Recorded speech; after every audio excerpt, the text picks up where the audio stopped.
Hello, and welcome to another Optimum Business English video. This video will look at how to interrupt a rude or petulant, childish person in a business meeting or presentation. And it consists of the following sections in case you wish to skip ahead.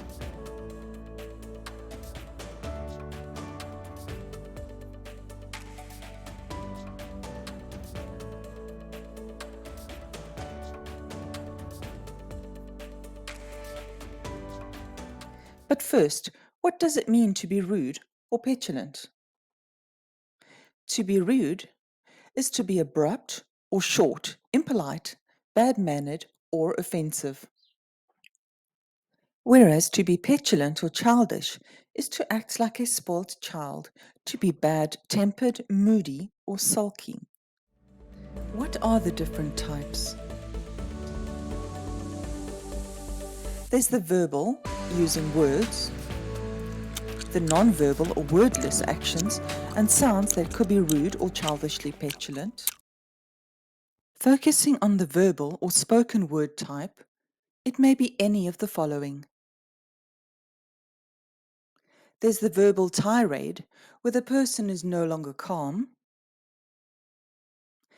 Then there's those who are being too abrupt or short, with impolite one-word answers. And others who are being verbally rude by swearing or using inappropriate or offensive language. The second type is the non-verbal, wordless gestures or sounds, such as telling someone to shush or shh.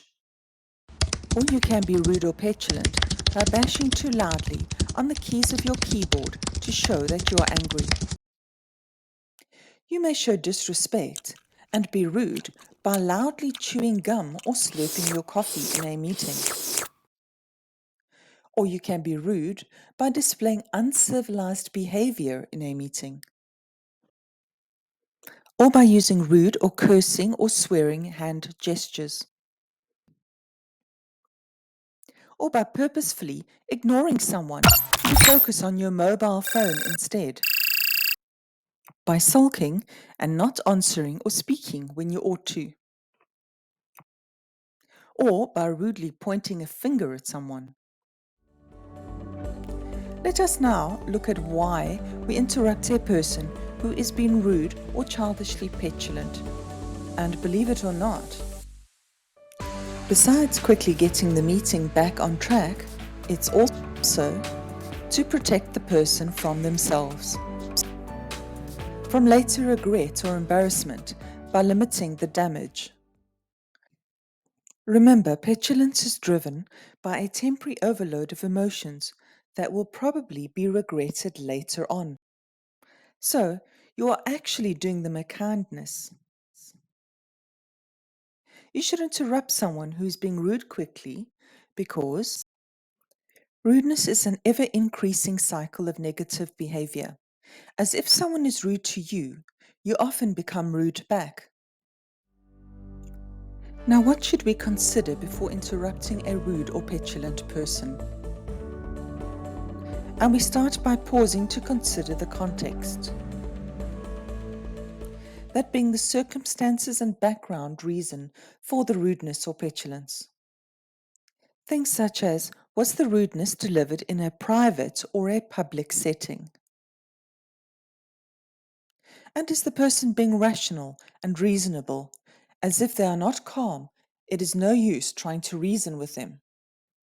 Was it the result of a personal frustration, such as the person getting angry at themselves for forgetting their laptop, and it spread from there? What is the history between you and the person? Is your relationship worth saving? Then you also need to remove your own personal emotions. Instead, you need to focus on what you need to do and simply do your job. Show greater maturity and emotional IQ.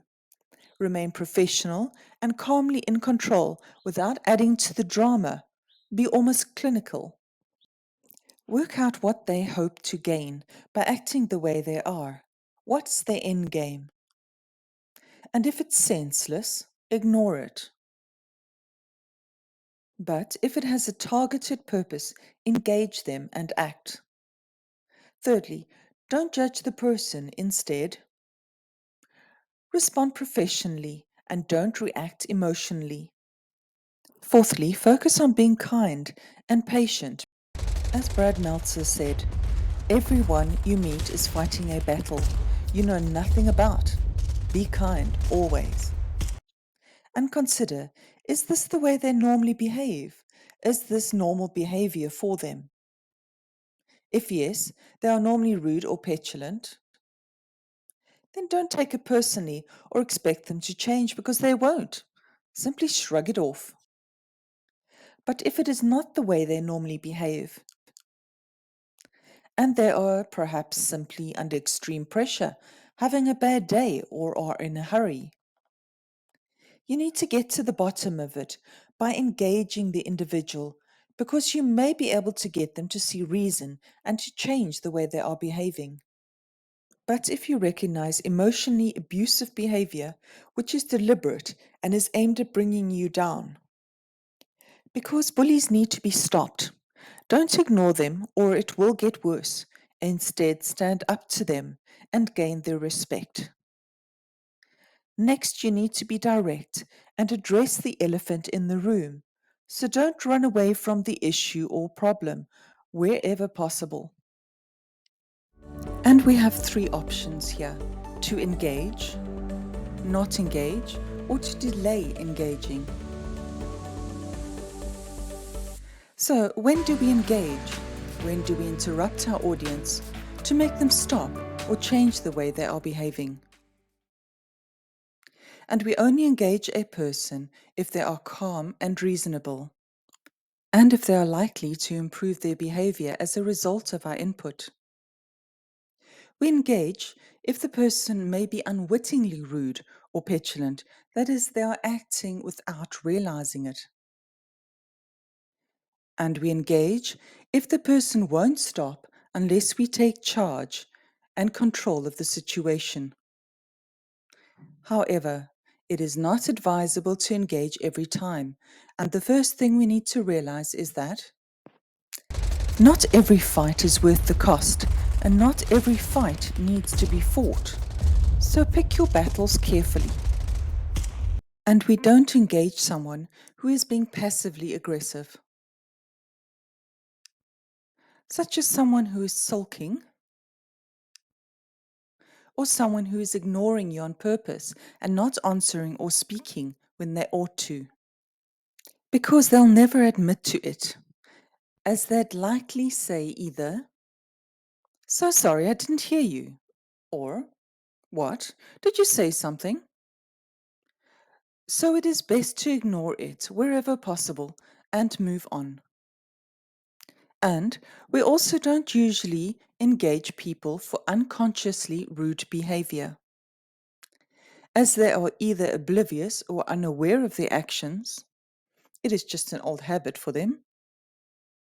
And engaging them would bring it to the attention of everyone in the room, thus causing them embarrassment, so it is best to ignore it.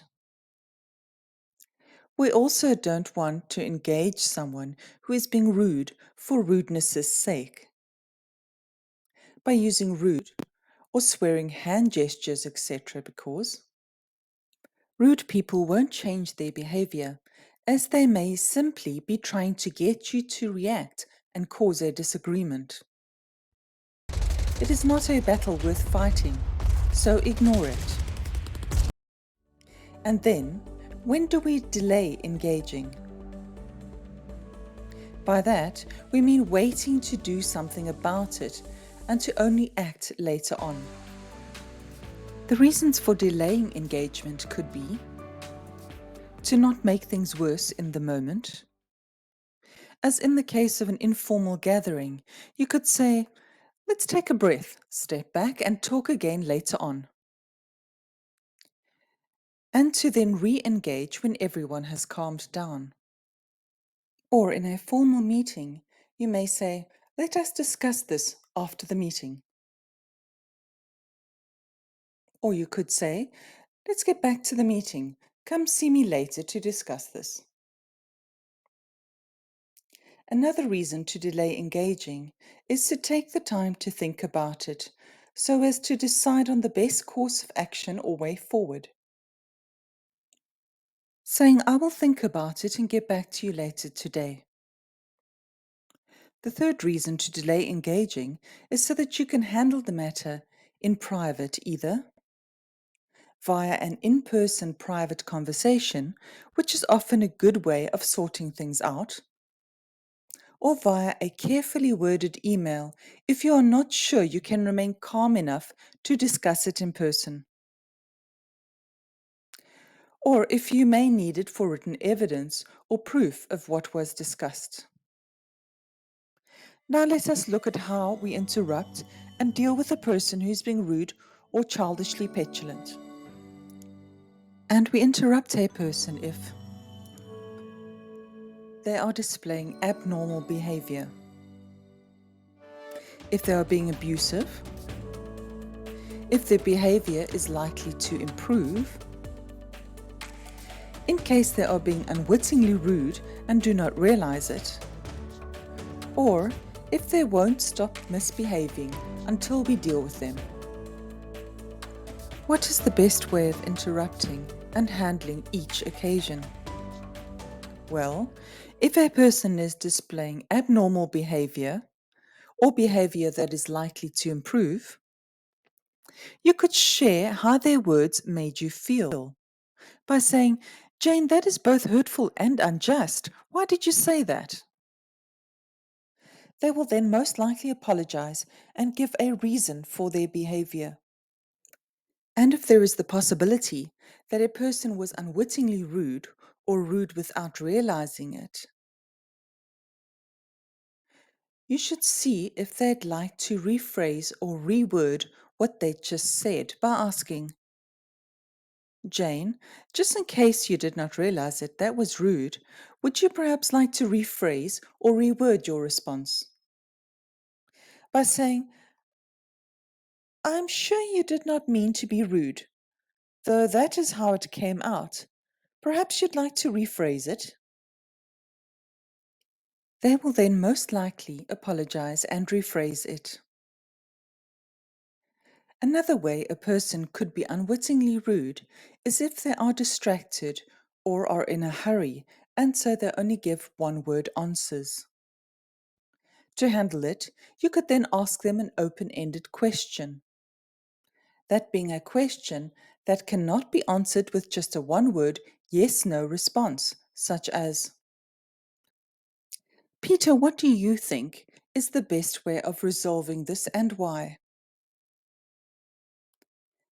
Then for abusive behavior and behavior that won't stop without our intervention, we regain control of the situation and directly call them out on their rudeness, saying, That was unforgivably rude, Jane.